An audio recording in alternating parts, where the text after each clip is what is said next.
Rabbi syrah li sadri wa yassir li amri wahlul 'uqdatam min lisani yafqahu qawli. Alhamdulillah, syukur kepada Allah Subhanahu wa taala, segala puji bagi Allah Tuhan segala alam, salawat dan salam ke atasnya dengan besar Nabi Muhammad sallallahu alaihi wasallam. Semuanya saya ucapkan bahagia Tuan Musi Surau, Tuan Imam, barisan dan Musi Surau. Seterusnya pemimpin tempatan di semua peringkat yang kesempatan hadir, sebenarnya tuan-tuan dan puan dan rahmati Allah sekalian. Syukur sangat-sangat pada malam ini dan limpah dan izin dapat kita bersama-sama berada di dalam majlis ilmu yang mana Nabi sebut barang siapa yang mengikuti jalan-jalan ke majlis ilmu, Allah akan anugerahkan kepadanya jalan-jalan ke syurga. Amin. Amin ya Rabbal Jangan lupa hashtag pergi syurga balik hari. Tuan dan puan sekalian, hari ini topik yang telah dipilih adalah Rasulullah SAW model akhlak terunggul. Itu sebabnya disebutkan dalam surah Al-Ahzab ayat yang ke-21 tu Allah Ta'ala itu apa? A'udzubillahi minasyaitonir rajim. Laqad kana lakum fi Rasulillahi uswatun hasanah liman kana yarjullaha wal yawmal akhir wa dzakarallaha katsiran. Sallallahu alaihi wasallam. Dalam ayat ini kita tahu sesungguhnya pada diri Rasulullah itu ada satu contoh ikutan terbaik. Dia dalam ayat tu contoh terbaik, maknanya dia tak sebut bajet baik, dia tak sebut macam baik kan? Dia tak sebut antara yang terbaik, maka kita ada option antara terbaik, nak ikut tak ikut dah tak, tapi dah sebut contoh ikutan terbaik. Mana mesej nak disampaikan terbaiklah. Tak ada tanya cari lagi lah, nak ikut siapa ni kan? Contoh ikutan terbaik. Tapi dah manusia ni kadang-kadang dia payah sikit kan. Yang dia nak ikut Blackpink ke, itulah pelakon Korea ikut kan. Jadi kadang-kadang kita kena tengok balik, kadang-kadang kita tak perasan minat kita kepada satu perkara tu sampai akan menyebabkan kita mengabaikan kasih sayang kita kepada Junjungan Nabi Muhammad sallallahu alaihi wasallam. Jadi manusia yang paling hebat Nabi Muhammad SAW ni, bila kita sebut akhlak model ikutan terbaik ni, model ikutan terunggul, kalau kita tengok kan sampaikan ilmuwan ahli-ahli falsafah barat yang luar negara kan, yang bukan Islam pun meletakkan Muhammad ni sebagai manusia yang istimewa. Sampaikan Mahatma Gandhi gitu kata, kalaulah manusia nama Muhammad ni masih hidup, tentu segala huru-hara malapetaka yang ada kat dunia ni tak akan berlaku. Sebab hebatnya Nabi. Ada Michael Hart pun kata, dia nak sangat bertemu dengan manusia nama Muhammad kan? Dia nak sangat, sebab terbilang orang kata dari segi kehebatannya. Itu yang tiba-tiba ada pula pihak barat ni dikeluarkan ranking senarai pemimpin berpengaruh dalam dunia. Dia letak nombor 1 sampai nombor 20. Nombor 1 dia letak Nabi kita. Tapi kita kena hati-hati.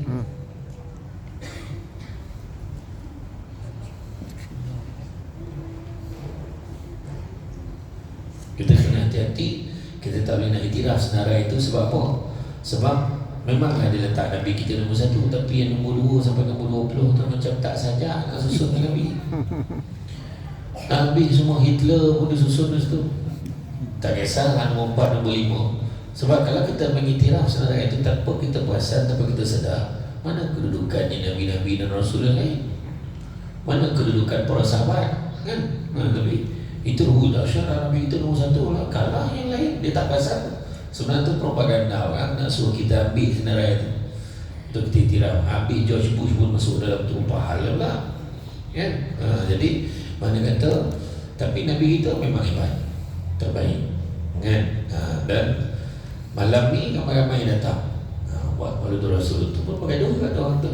Mana ada tak payah buat Maulid Rasul ni, ingat Nabi sudah ada kan? Kita buat majlis ilmu ni. Semalam saya ceramah di Kuala Kedah dengan tajuk Sunnah Rasul dengan Sunnah kita. Tajuk semalam ni. Tu pagi tadi, pagi-pagi buta pukul 3:30 pagi dah gerak pada Kuala Kedah. Sampailah ke KL pagi tadi. Ceramah kat dari UIN pun tentang Maulud. petang tadi di Mesti Malaya, malam di sini tak ada kerja lain nak ceramah. Tapi sini hebat lah, ramai malam sampai keluar. Ramai betul. Ramai ni, cuma kita datang lagi ramai lah. Jam tu tak apalah kan. Tapi kepada semua untuk makluman, surau ni aktif setiap malam ada program ceramah. Kepada yang baru datang saya nak beritahu. Sebab ada yang first time datang malam ni, selamat datang ucapkan. Kan sebab macam inilah suasananya surau kita ni kan. Surau yang paling tinggi dalam jalil, puncak jalil kan. Cantik, insyaAllah teruskan hidupkan. Sebab antara sebab kita sambut Maulid Rasul ni sambut kelahiran Nabi, manusia terhebat, satu-satunya manusia yang kita celebrate birthday dia walaupun dia dah lama tak ada. Nabi kita kan, walaupun cuti maulid belum lagi kan. Alamak, tak apa ke tak apa, tak ada masalah. Ada minggu lepas dah ada buat maulid dah kan. Johor lagi pula, tak Johor sepanjang tahun maulid. Sepanjang tahun selagi tak puasa maulid dah. Ceramah maulid. Ya, tak ada masalah. Satu-satunya manusia. Tapi cuba kalau keluarga kita yang dah meninggal tu, kita celebrate birthday tu. So kan, jemput jiran datang kan, buat celebrate birthday. Dia siapa? Rasid datang kan. Orang pun datang kan. Buat keluar kek, Allah selamatkan kamu kan. Kata apa-apa tokek bagi. Kita tanya, untuk siapa ni? Untuk atuk. Ya ke? Menantu kan dah lama meninggal. Orang apa pandang sewel apa pun. Tak, untuk kita tak dapat. Untuk Nabi tak ada masalah. Satu dunia mengiktirafnya. Kerana itulah hebat yang pertama. Kenapa kita sambut maulud? Pertama, ambil iktibar dan memperingati sirah perjuangan Nabi. Bukan senang kan kita nak dapat apa yang kita ada hari ini. Nabi dulu bersusah payah kan, nak sebarkan dakwah, nak pastikan Islam ni sampai ke serata alam. Ke sana kemari, Nabi sampai ke Taif macam mana kan, sampai ke Taif macam mana, apa jadi orang baling dia batu kan. Sebab mula sembunyi-sembunyi, lepas tu terang-terangan pula, lepas tu peristiwa hijrah. Hari tu kita dah ceramah hijrah.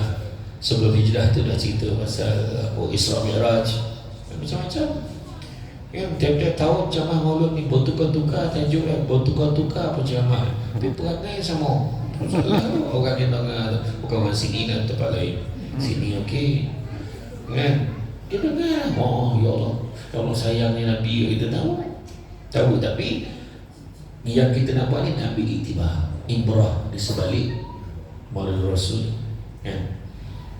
Dan begitu juga untuk mengenali dan mengetahui pribadi Nabi Muhammad SAW.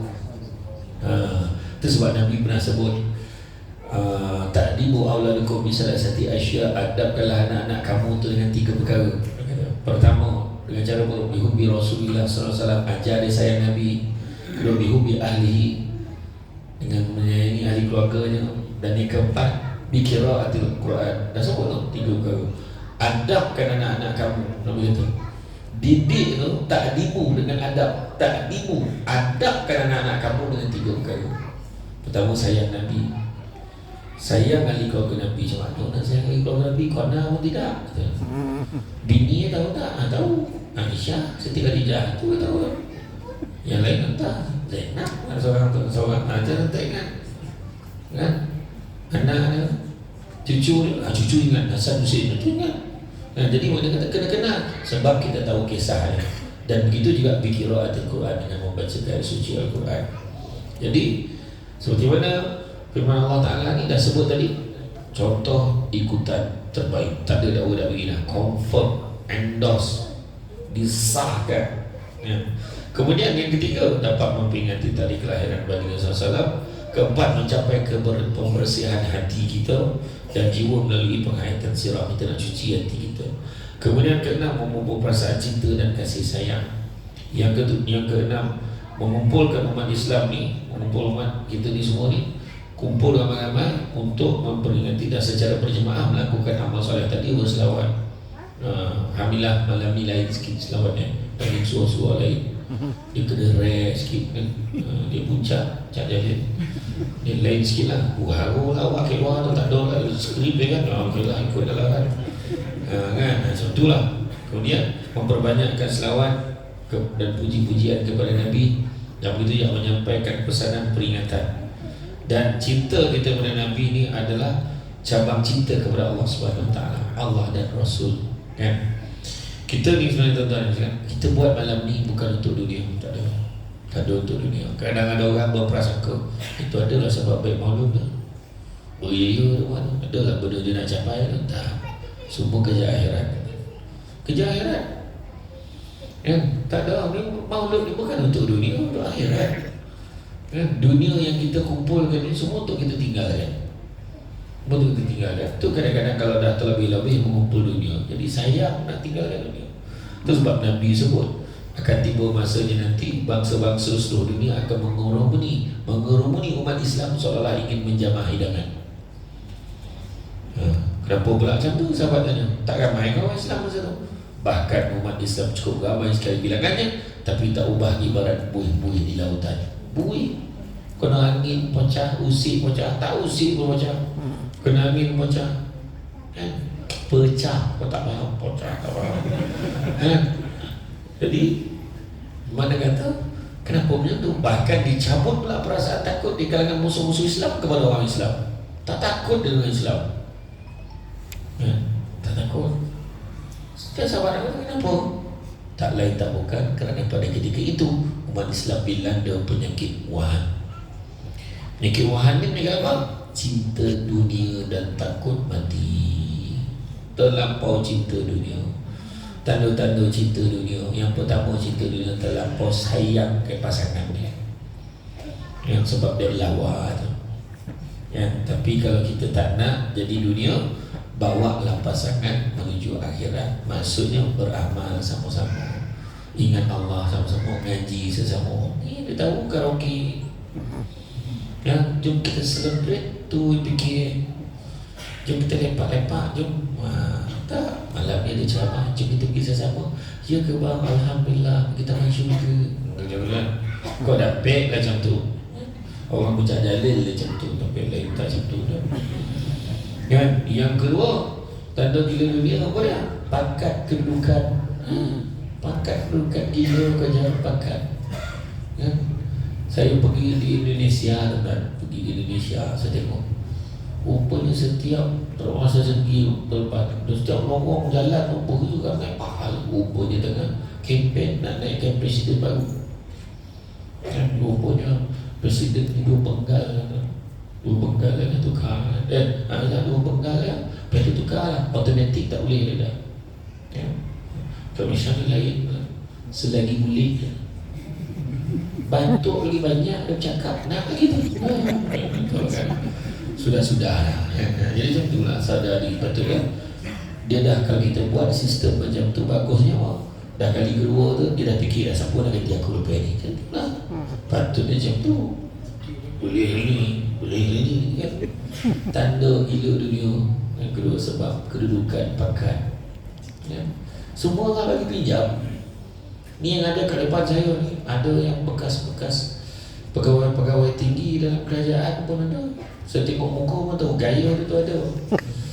Gaya pencen pangkat tinggi tu ada lah. Style, cara pandang. Mula ada lagi.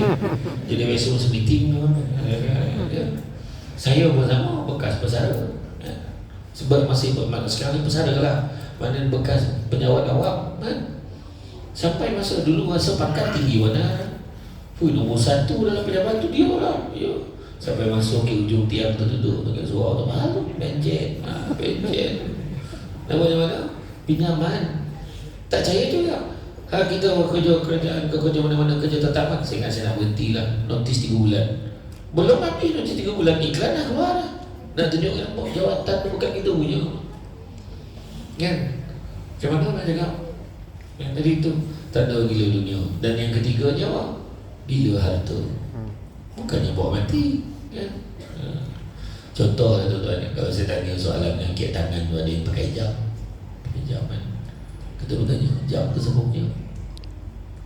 Jam siapa punya? Nama jawab, saya punya. Soalan kedua, tangan tu siapa punya? Allah punya. Diri kita pun bukan kita punya. Macam mana kita boleh mengaku jam tu kita punya? Sebab saya pun nak kena lah itu. Orang tanya saya soalan tu, saya punya lah. Tangan tu punya, tak ya pula lah. Kan, cuba kita fikir balik. Macam mana? Diri kita pun bukan kita punya. Macam mana kita boleh mengaku yang tu kita punya? Apatah lagi suami. Siapa kata puan punya?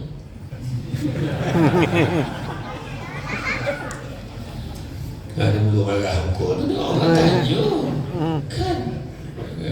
Jadi contoh lah. Sebab Jibril kata, Malaikat Jibril kata apa?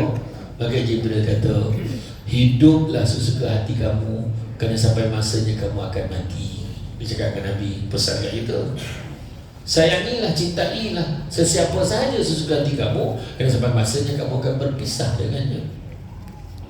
Dan perbuatlah apa yang kamu suka sesuka hati kamu, kerana sampai masanya kamu akan dibalas atas setiap perbuatan kamu. Dan disebut dalam Quran kan, sesungguhnya dunia ini adalah merupakan kesenangan yang memperdayakan. Gama nak sangat jawatan. Hui, tahniahlah dapat jadi pengusi surau. Tahniahlah, mesej pun tahniah. Kita dah baru minggu depan nak menung kawan macam-macam pun balun kau orang. Kan? Tak sini tak ada. Dia tak apa, sini okey tepat lain. Dari pandang muka pengusi ya. Orang ni dekat setiap taman perumahan dia memang ada wakil. Yang tukang balon ni memang ada wakil. Duit banyak, program tak ada. Dia tak datang surau. Jawab balik dia, program banyak kau yang tak ada. Dan ni contoh lah tu saya kata tadi. Hidup sesudah hati kamu, kita akan mati. Sayangilah tu bukan hidup ni. Itu sebabnya kalau kita ni simpankan dunia ni, kita akan jadi sayang nak tinggalkan dunia. Beli kereta, beli rumah.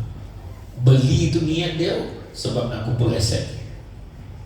Kan, kumpul sayang pula. Dah sakit pula dah, belum sempat aku menikmati harta ini. Itu masalah kan? Kadang-kadang ada orang tu lagi lah, ada orang ada belah-belah KL. Alhamdulillah, aku ada 5 anak, aku dah beli 5 biji rumah. Alhamdulillah. Jadi anak aku tak payah berebut. Siapa cakap? Bagi anak rumah seorang satu supaya tak berebut. Siapa cakap tak berebut? Bagi seorang satu, kononnya senang. Aku mati esok senang hati, anak aku dah ada rumah. Mati kita dijual rumah tu. Dia tak nak rumah tu, dia nak duit dia. Contoh, yang mana tu kan? Ya, itu cerita tu. Macam mana kita nak menentukan kan? Macam mana nak menentukan? Kita boleh mengancam, tapi sebenarnya yang patut didik anak kita tu akhlak tu, bukan harta. Supaya mati ya kita. Tiba-tiba, macam mana ni bang? Harta ayah ni macam mana? Macam ni lah. Harta ayah yang ni bagi kat lu. Biar lu tak kan. Nah, tak ada salah. Lalu nak jual rumah ni, kita sama-sama jaga rumah. Mana? Ayah-ayah kita balik kumpul balik rumah main. Ni kereta ayah ni, tak apalah. Kereta ayah ni, biarlah kat rumah ni. Kalau kita balik sekali boleh kita pakai, nak beli barang ke apa. Itu contoh. Ni, macam mana? Yang ni bagilah kat Palung selalu pakai untuk sekarang. Bagi kat Palung. Dia unding senang, tak gaduh. Ini malam meninggal, malam tu bertumbuk lah. Dah pahala bagi kat Long lah. Long pahala, kita orang tak ada hak lah. Orang gaduh. Apa tu? Akhlak, adab, tak ada. Sebab dia harta kan. Itu cerita kan. Dalam surah Al-Imran ayat 106 boleh beritahu, ingatlah hari kiamat padanya ada muka orang menjadi putih berseri, ada yang muka orang-orang menjadi hitam legam. Ada pun orang yang telah hitam legam mukanya, maka ditanya secara menempelak, patutkah kamu kufur ingkar sudah kamu beriman? Oleh itu rasalah azab seksa mereka disebabkan kekufuran kamu itu. Ayat surah Al-Imran ayat 106. Makna di padang mahsyar ada 2 wajah ni, muka putih berseri, muka hitam legam. Yang berwajah putih adalah ahli sunnah wal jamaah, orang yang mengamalkan sunnah-sunnah Nabi. Dan siapa pula yang berwajah hitam? Imam Ibn Abbas menyatakan itulah ahli bid'ah yang membibitkan perpecahan umat Islam, dan ada juga yang menyatakan itu adalah merupakan golongan munafik. Dan kesimpulannya, berpegang teguhlah kepada tali Allah, bersatu padu, jangan berpecah-pecah. Ya, selagi mana di Islam wajib baik, lain pada itu Nabi tak ajar. Kau jangan baik dengan dia, kenapa lah? Dia untuk geng belah sana, Nabi tak ajar. Dia parti dia bendera dia belah sini ya. Kau jangan baik dengan dia, Nabi tak ajar. Kau jangan baik dengan dia kan ketua kampung lama, Nabi tak ajar. Ni musim satu dulu yang dulu dia lain sikit, dia punya lain, jangan baik dengan dia, Nabi tak ajar. Selagi mana di Islam, dia amalkan Islam, wajib baik. Kan? Itu mungkin tak syirik pada Allah. Kita ni ada dosa, tapi kita mungkin tak buat dosa-dosa yang besar yang lain. Kita tak syirik, kita tak zina, kita tak minum arak, kita mungkin juga tak derhaka pada orang tua, yang mungkin. Tapi ada satu perkara yang biasa ni kita susah sangat dalam masyarakat kita ni, kita belum tentu terlepas daripada perangai suka berburuk sangka. Ni mesti ni, ni tiba-tiba buat program ni mesti nak cik pengaruh ni. Ada, tengok dia panggil Samsul depan, mana dia dapat duit panggil Samsul depan? Orang dah keluar minat dah, aku dengan aku lah kena sendiri. Samsul depan dia tak ada 5,000 orang tak panggil dia. Pandai ke macam mana orang ni tak ada. Orang ke je kan. Orang lelaki keluar balik lambat je, mestinya kau yang cari sangat lelaki kau. Ni ada halakah dalam kejiranan, penasihat yang tak bertauliah kan, geng-geng taman. Kau jangan baik sangat, kau cari sangat lelaki kau. Hati-hati lah, aku ni bukan apa, aku dah kena lah. Wah, ya kan, saya tak betul kan. Jangan buruk sangka, jangan suami isteri buruk sangka, jangan. Ya? Inilah jarak syaitan mengajak manusia berburuk sangka. Dan Nabi kita ni, kalau kita sayang Nabi kita ni, apa yang patut kita buat? Pertama, berpegang teguh pada ajaran Nabi, amalkan segala sunnah Nabi, selawat banyak-banyak, berusaha kita memahami dan juga mempelajari sirah Nabi, teruskan usaha dakwah. Ya? Bila sebut tu, faham ke tak faham? Faham ke tak? Faham sekian lah cabang ni. Tak susah dengan ada sana. Bila dah faham tu, settle lah kau jual kan. Kita dapat tu kan, belum lagi kan. Sebab kita tengok tadi, pada masyarakat nanti ada muka macam ni, ada muka macam ni. Kita akan dibangkitkan pada masyarakat esok dengan keadaan telanjang bulan. Telanjang tanpa sibuk nak tengok orang lain punya.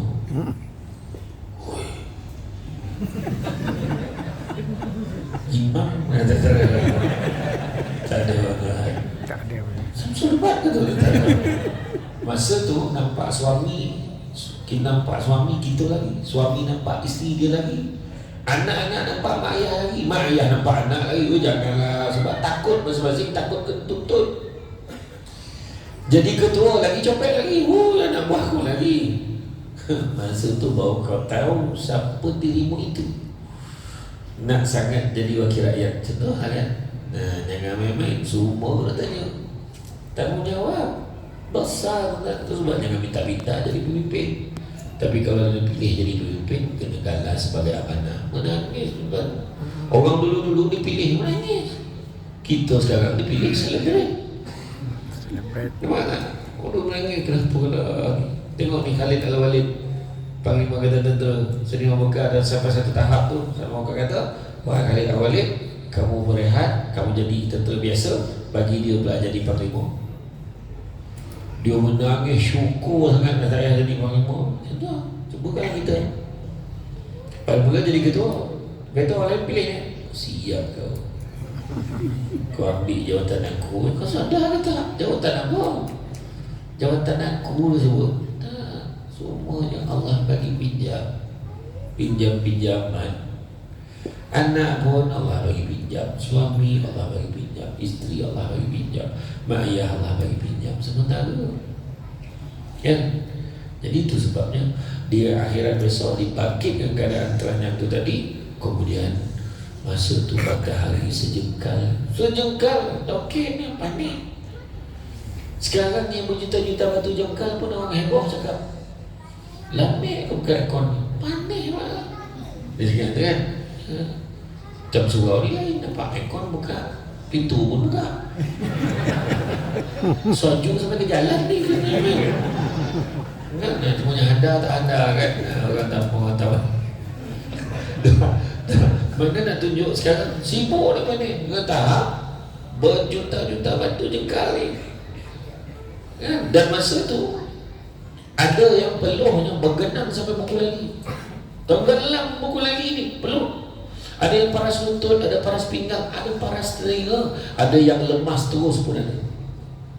Ikut amalan masing-masing. Sehingga kan ada seorang, ada yang sampai berdoa, ya Allah, kau masukkan aku dalam neraka terus ya Allah, tak tahan dulu kepada masyarakat. Minta masuk neraka, dia tak tahu lagi tahu lagi neraka, tapi nak tunjukkan tak tahan. Nampak? Lalu pula kat Telaga Al-Kausar. Masa tu Telaga Al-Kausar, dekat Telaga Al-Kausar ni kalau kita dapat minum seteguk, jadilah kalau dapat minum seteguk air di Telaga Al-Kausar itu, kita tidak akan haus selama-lamanya. Tapi nak dapat minum tu kena sidelik. Tengok atas dunia ni amalan kita macam mana, perangai macam-macam, ada hati nak minum Telaga Al-Kausar. Bila masuk malaikat tanya kau faham? Jalan. Nak singgah dah kan.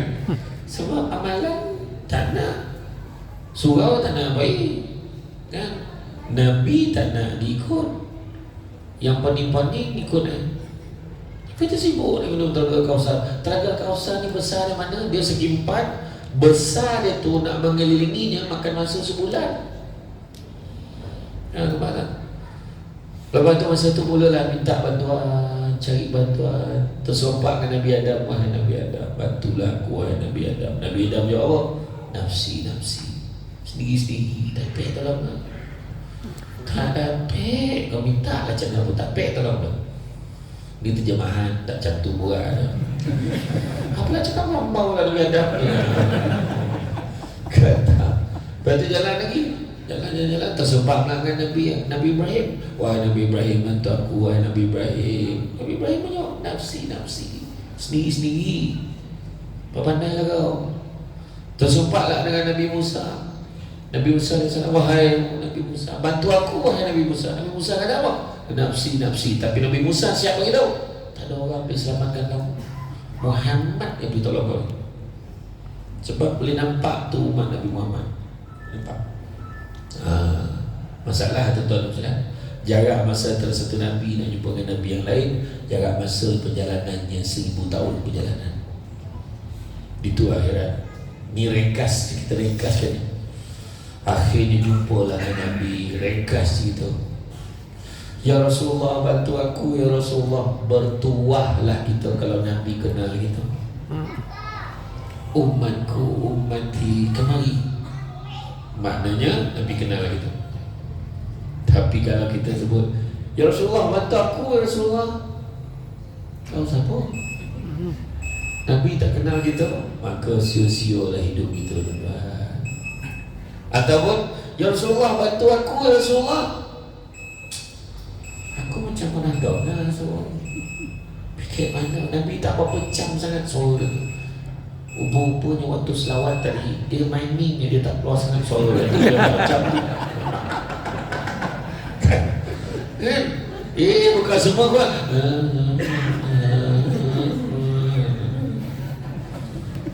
Kan? Iyalah, jadi dia tak keluar suara, tak keluar dalam selawat, dia tak selawat. Contohnya, kejap antara bunyi dan tidak, tu Nabi tak campur, macam mana nak dengar suara? Tu kan selawat betul-betul. Nampak tak? Kenapa kita cari Nabi? Kita nak apa dengan Nabi? Kita nak apa? Syafiqah apa? Syafaat. Saya baik. Saya nak dengar betul tu. Potong tuan nak sebut kan? Syafaat kan? Syafaat ni namanya syafaat. Pertama, kita dapat masuk syurga tanpa hisap. Mudah-mudahan. Kita dapat tuan. Yang kedua, dapat keringanan di padang mahsyar. Orang lain tahu kita senang, sejuk, mudah, masalah. Dan yang ketiga, salah satu syafaat Nabi adalah dah masuk dalam neraka dah, tapi disebabkan ada secepis keimanan kita kepada Allah dan Rasul, Nabi selamatkan kita transfer serta-merta masuk dalam syurga. Kalau nombor 3 tu pun tak dapat tuan-tuan, berhentilah jadi orang. Kan? Masjid suruh juga. Ya, kalau itu pun tak dapat, macam mana? Itu pun tak dapat, dah masuk dalam neraka. Nabi tak boleh nak sampai secepis keimanan, tak ada. Dan dia pun sama mempertikaikan. Dia cakap apa? Mimpi Nabi Ibrahim tu mimpi setan. Kan ada yang cakap itu. Adalah satu orang Allah tu yang lahir selahir bulan tu. Dia kata mimpi Nabi Ibrahim yang pasal sembelih anak tu mimpi setan. Kenapa? Kau baca sirah ke tak? Bacalah sampai habis. Tak ada Nabi. Memang betul mimpi tu sebab nak uji kasih sayang Nabi Ibrahim kepada anak dia, Nabi Ismail. Pertama dah lah susah nak dapat anak, dah tua pun dapat anak. Dapat anak pula tak dulu sekali, berpisah pula. Kemudian baru nak bermanja berkasih sayang dengan anak, tiba-tiba dapat perintah Allah suruh sembelih. Bukan satu benda yang senang, tetapi kerana Allah buat. Dan akhirnya Allah tu Maha Pengasih, Maha Penyayang. Sebenarnya Allah nak uji saja, dan Allah gantikan dengan seekor kibas. Itu yang kita kena faham. Janganlah kita sesuka hati memandai-mandai cakap macam-macam. Dan orang yang macam ni pula, bila orang kutuk Nabi, dia tak rasa apa-apa. Okey, dah biasalah sekarang zaman media sosial kan. Nak boleh macam tu. Tersentuh hati kita, marah kita, paling tidak lah, marah kita, kecil hati kita bila orang kutuk-kutuk Nabi. Sebab kita tak boleh approve tindakan yang macam tu. Jadi kalau kita nakkan syafaat Nabi, sudah tentunya ada benda yang perlu kita lakukan. Kita ada apa? Ada password kalau nak dapat. Kalau nak dapat lah syafaat Nabi ni, ada password dia. Password yang pertama, kita kena selalu sebut nama Nabi. Nabi sebut apa? Faman ahabba syai'an aksara bi zikri. Barang siapa suka sesuatu akan selalu menyebut-nyebut. Kalau suka sebut. Leha mano, leha ada. Suka dekat leha tu. Mana leha? Kucing lah, kucing pun tapi dia leha dia sebut nama kan. Mana ni, mana anak ni. Nampak mak selalu sebut nama dia kan. Kalau kadang seorang mak ni, dia boleh simpan, dia ingat lauk anak seorang, sayang dia tu. Nampak tak? Penyanyi dulu-dulu kan, Zai kan, mana? Oh, Fatimah, Siti Haida, Amalina. So kau dah India, dah Melayu dulu kan, sebab suka. Samsul tak ada lagu tu kan, tak ada lagu Samsul tu, tak ada. Memang tak laku lah lagu tu Samsul kan. Tapi ada satu nama yang selalu disebut, dilakukan, dinasyidkan, itulah nama Muhammad. Itu sebabnya kita kena selalu sebut nama Nabi, selawat ke atas Nabi kan. Kenalah sebut nama Nabi. Kalau dengan Muhammad sallallahu alaihi wasallam, Rasulullah sallallahu alaihi wasallam. Tapi ingat hanya untuk Nabi je. Jangan pukul rata lah. Kebetulan nama suami Muhammad, bini tak lapor Bang Muhammad sallallahu alaihi wasallam. Hanya untuk Nabi saja. Jangan main balon dengan diri dia sekali. Itu kena ingat tu. Kita sayang Nabi. Apa maksud selawat? Macam tu lah. Saya pernah ceramah kat satu masjid kat Kuala Bila. Saya tak nak sebut lah masjid mana. Apa maksud selawat makcik? Makcik, apa maksud selawat? Ada seorang makcik tu jawab, nak ceramah-ceramah lah, tanya pula. Risau nak samsing tu cik. Risau nak berceramah nak buat asam betul. Kan? Menyasar pula tanya. Dan apa maksud selawat ni? Kita mendoakan keselamatan dan kesejahteraan Nabi. So Nabi kata, sekali kamu selawat pada aku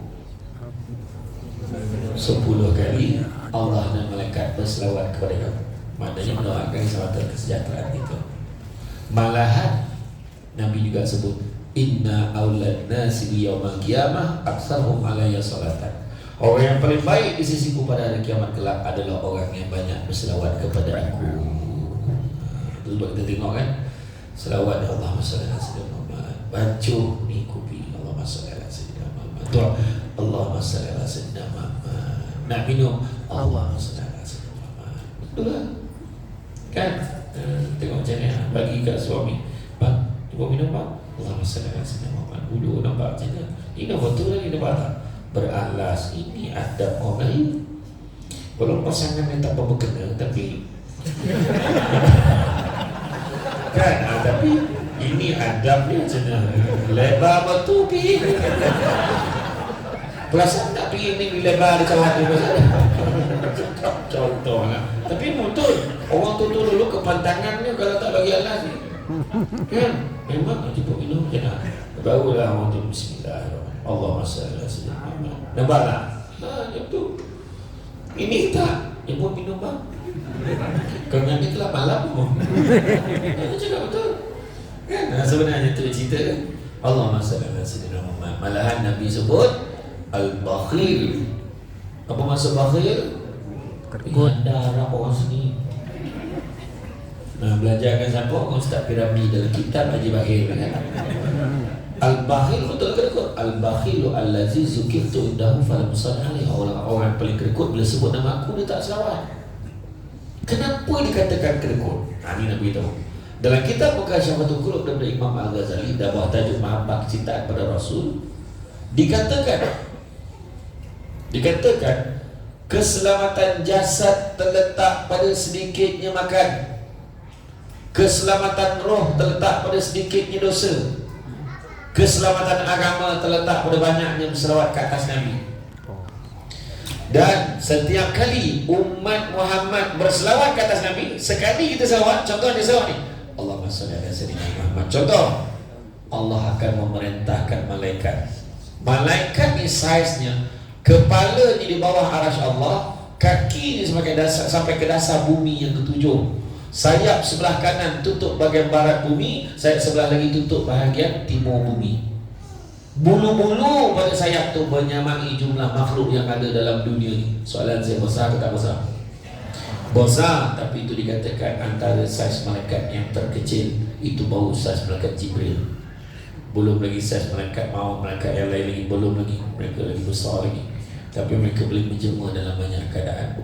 Sekali selawat, malaikat dengan saiz tadi Allah perintahkan menyelam ke dalam lautan nur arasy Allah. Kemudian bila dia naik balik, dia kibaskan sayapnya, tertitislah satu titisan pada bulu-bulu yang banyak tadi. Itulah jumlahnya setiap titisan yang menyamai jumlah makhluk dalam dunia ini. Setiap titisan itu malaikat mendoakan keampunan dan kesejahteraan umat Muhammad dengan tahap sekali selawat. Jadi betul tak kita cakap kedekut?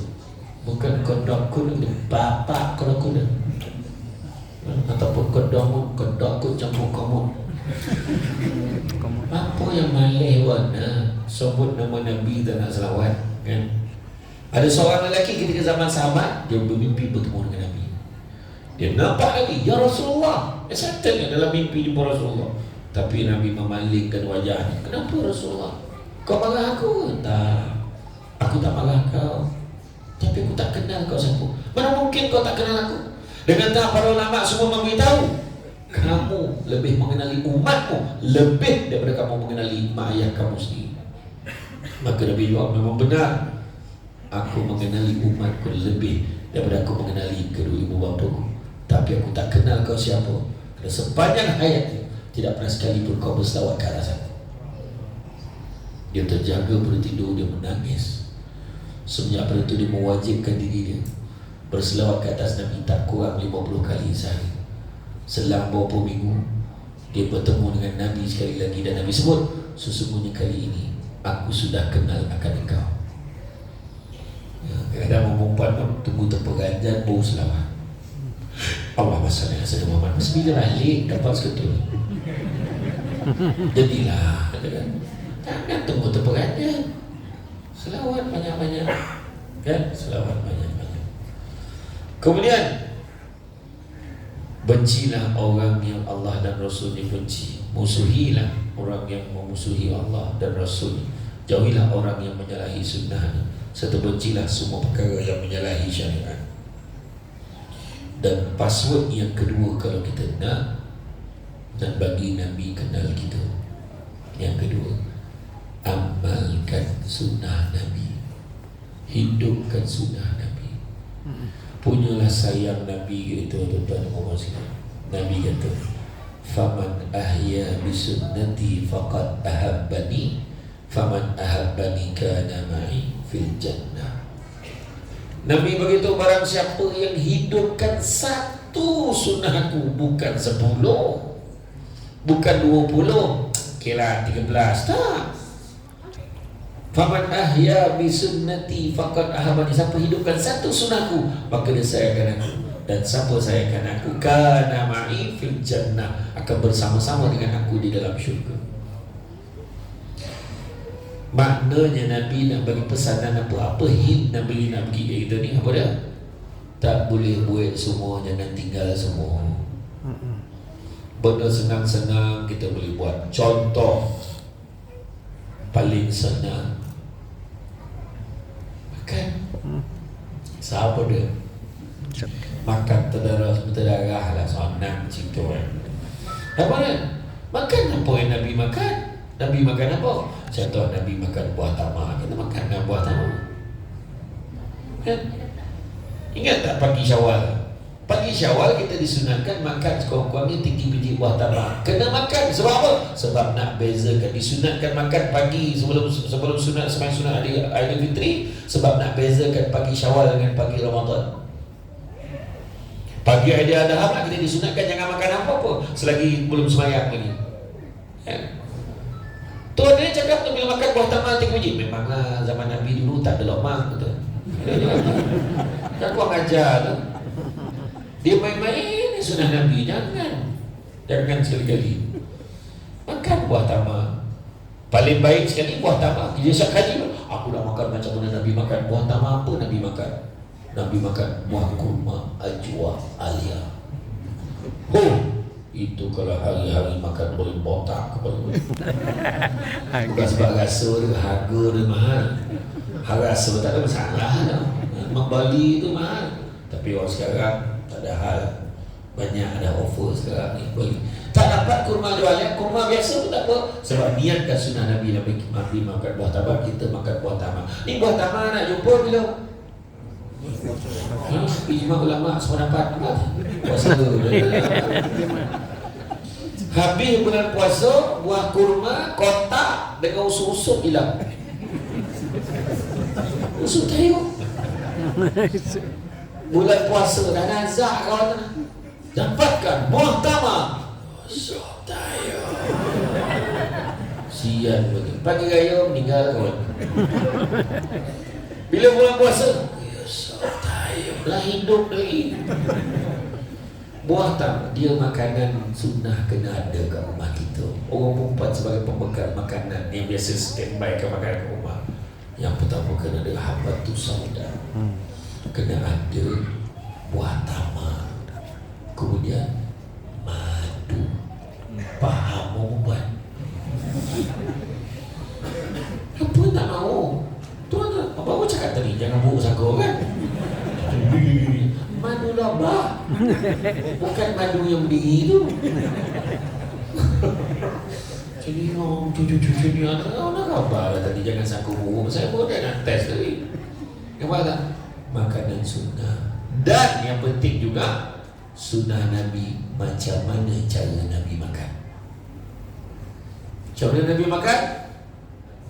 Nabi makan sebelum lapar, berhenti sebelum kenyang. Kita lah tuan-tuan, selagi belum kenyang jangan berhenti. Menteneng pun tu tak menteneng. Saya tak dapat nak bagi definisi tu. Menteneng tu ke macam bontui pun tak faham macam mana tu. Siapa orang ni 9 ni? Berapa orang ni 9? Dia faham menteneng. Tanyalah menteneng tu apa. Tak dapat aja ni tak dapat dah mentaneng lah. Sampai padan dan timbul lah urat perut tu dah banyak yang makan. Apa lagi? Bagi kenduri kenara.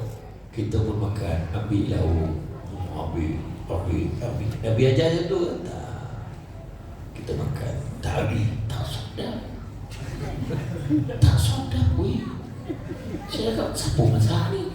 Dia kutuk kat sama masak. Kau sedar tak kau makan peri? Kau kutuk pula. Sebab satu sifat Nabi, akhlak Nabi tak pernah mencerca makanan. Balik hari tu ada 3 kenduri. Balik rumah siap buat analisa perbandingan. Hari ni kita pergi kenduri, lauk kat rumah siapa sedap? Paling sedap mana tu kan? Yang tadi tak apa-apa lauk dia. Siap sound tak apa-apa. Tak ada tuan rumah yang saja-saja nak bagi makanan tak sedap. Dia kalau boleh tu paling sedap dah kat dia. Rupanya ada masalah sikit ke apa ke. Buat lain elok. Dia makan sikit. Kalau rasa sedap nak tambah. Itu akhlak dia. Ambil banyak, kutuk tak sedap, tak habis, membazir pula. Siapa suruh? Nampaklah. Itu bab makan itu. Nampaklah. Nabi tak pernah mencerca makanan. Macam hari ni kan, jangan kita cerca makanan. Hari ni kalau ada makanan yang ada ke tak ada? Ada kan? Baguslah tanya. Ada packing packing. Makan terus. Okay. Mana ada lah ni? Cakap betul ada ke tak ada? Kalau makan dah ready belum? Kalau dah ready, makruh macam mana lama ni? Saya tak pagi ni kan? Tak adalah. Masalahnya ada setengah tempat, setengah surau tu. Ni saya nak tegur sikit lah. Orang ramai menyumbang pada surau, pada masjid. Apa salah buat jamuan hidat bagi orang rasa? Tak cukup lain hal. Ni langsung tak buat ni. Ada tu sanggup bawa pecamah makan kat kedai lain dengan AJK ni. Mengajar tu. Saya minta maaf kan, kalau buat macam tu memang saya tak makan kan. Saya tak akan buat kan. Kan kodokut kan. Duit orang bagi banyak. Kan at least bagilah rasio manis itu sikit sumbangan yang terlepek rasio. Kan pecamah datang dia jauh. Tanyalah dia suka makan apa. Ini selera pengusi aku dah. Contoh tokak dia yang bikin contoh. Ya tak apalah, janji tak, jangan mencerca makanan. Jauh-jauh datang mihun pergi. Contoh. Di malam ni bukan mihun kan. Contoh. Saya okey ya. Allahu Akbar. Macam ni punya standing di puncak surau mihun bodoh. Tukar cawan yang biar-biar dia.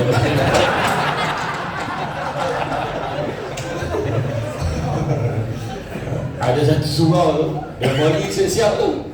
Kau jangan dibalut ke susu lebat kan. Tapi baguslah ada Allah ni adab macam ni kan. Ayo. Ada Nabi minum. Macam mana Nabi minum? Nabi minum paling kurang ikut sunnah Nabi minum paling kurang 3 tokok. Adab nampaklah. Contoh lah, bukan Nabi minum mana ni contoh bagi faham. Bismillahirrahmanirrahim.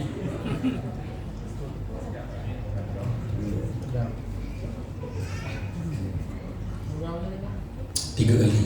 Nampak? Lebih tak mau. Jangan kurang. Sebab dalam hati ni sunnah Nabi. Tapi kalau minum macam ni kan,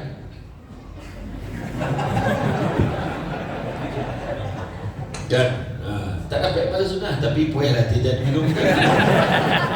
Jadi makna kata ikut sunnah Nabi yang terbaik. Kemudian apa? Kemudian apa yang Nabi buat? Kita tengok lagi. Nabi buat apa lagi? Nabi bagi salam. Assalamualaikum warahmatullahi. Bagi salam. Bagi salam. Malah dalam banyak keadaan Nabi bagi salam dulu pada para sahabat. Kita ni kadang ada serah tu macam, dek, kau tak nampak kau tu bagi salam. Wah, dia nak salam dah. Dia salam muda tu. Kau tak nampak? Bagi salam. Oh, dia rasa dia rasa dah. Nabi pangkat paling tinggi pun, tapi Nabi bagi salam. Malah pernah satu ketika diriwayatkan ada seorang sahabat yang menyorok balik tiang sebab dia nak singgah Nabi. Bawa Nabi bagi salam, Assalamualaikum. Nabi bagi salam dulu. Kau bagi dulu Rasulullah, mana kau tahu? Aku agak-agak kau ada kontra yang bagi salam. Nampak tak? Nabi bagi salam. Apa hukum bagi salam? Sunat. Apa hukum jawab? Wajib. Tapi ada salam yang tak perlu dijawab. Contohnya bagi salam main-main, ngacau dan perempuan kan. Assalamualaikum. Tak jawab dosa. Tak jawab. Bila kau banyak cerita. Assalamualaikum. Tak jawab dosa. Tak sah layan. Itu tak wajib jawab. Yang kedua, bagi salam dalam kawasan tandas, RNR contoh. Dia masuk toilet, Assalamualaikum semua. Kawan kita tengah menyangkut. Salam. Tak sekarang tu. Banyak topik lain kau bagi salam situ. Dia tengah happy sangat dah dapat jumpa toilet tu. Sebab daripada tadi menahan punya riak Assalamualaikum semua. Tak usah jawab. Satu lagi yang tak perlu jawab adalah salam di hujung solat oleh seorang imam. Assalamualaikum warahmatullahi wabarakatuh. Apa kerja imam tengok kan? Tekan mana imam tu? Tekan mana? Kaget dalam bahasa Indonesia. Tak perannya kan? Tak perlu. Ya, bagi salam. Kalau ada buat Assalamualaikum, apa khabar? Tanya khabar. Bagi salam. Kemudian apa? Senyum. Nabi senyum. Akhlak Nabi ni senyum. Nabi ni dikatakan sentiasa manis dengan senyuman. Sehingga ada peristiwa yang mana seorang Arab Badui dia sentap dan dia tarik, dia letaknya kain lidah Nabi tu yang dibuat pada benang Najran tu. Merah Nabi. Nabi kan kulitnya agak cerah sikit. Nampak? Merah. Masa tu Nabi buat apa? Nabi senyum. Nabi kata, ambillah. Cuba kalau kita apa masalah kau dibayar? Kalau kita kan, kalau kita kan, Nabi tak macam tu. Nabi tolong seorang makcik tua berbangsa Yahudi dekat pasar. Makcik boleh saya tolong. Masa tu Nabi usia 13 tahun, 12-13 tahun macam tu. Boleh saya tolong makcik? Baik anak ni. Anak daripada mana? Saya daripada Muhammad, daripada Mekah makcik. Daripada Mekah? Dia jaga. Kenapa makcik? Ada seorang budak nama Muhammad, jahat pula tu, jangan kau baik dengan dia. Si Yahudi ni balun dia tak sadar. Kalau kita lah jadi tempat Nabi, dah terlapih bagus tu. Aku tolong untuk banyak sekadar kau kan. Tapi Nabi tak. Nabi senyum, Nabi angkat. Sampai ke rumah makcik tu, dia letak barang tu. Makcik tu bagi upah, ambil dah upah ni. Tak apa makcik, saya ikhlas. Baiknya anak ni. Siapa nama anak ni? Saya dah Muhammad yang makcik sebut tadi. Soalnya makcik tu.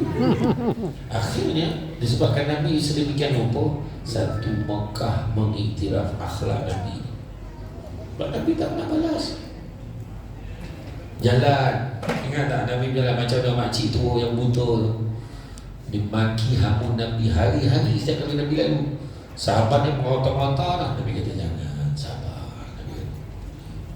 Satu hari tu Nabi tengok makcik tu dah tak ada. Makcik tu makcik buta tak dapat. Tapi dia tahu bila Rasulullah lalu tu dihamun dia.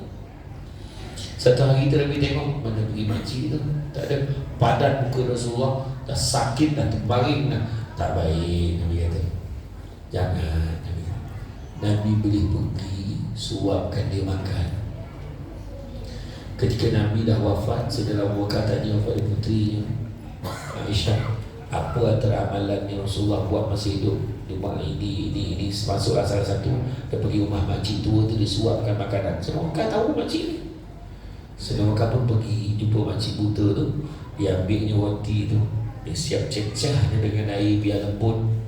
Kemudian dengan perlahan-lahan cermat dia suapnya. Bila suap masuk dalam mulut makcik tu, dia luahkan balik. Tui dia kata, mana dia orang yang selalu suapkan aku tu, dia suap lagi lembut pada kamu. Menangis Sayyidina Abu Bakar. Nabi boleh suap dengan penuh kelembutan, dengan tahap hari-hari makan pakai hamun orang tua. Maka Saudara kata apa? Ketahuilah sesungguhnya lelaki yang selalu menyoalkan kamu itu telah pun wafat. Itulah dia baginda Rasulullah SAW. Menangis makcik langsung masuk Islam.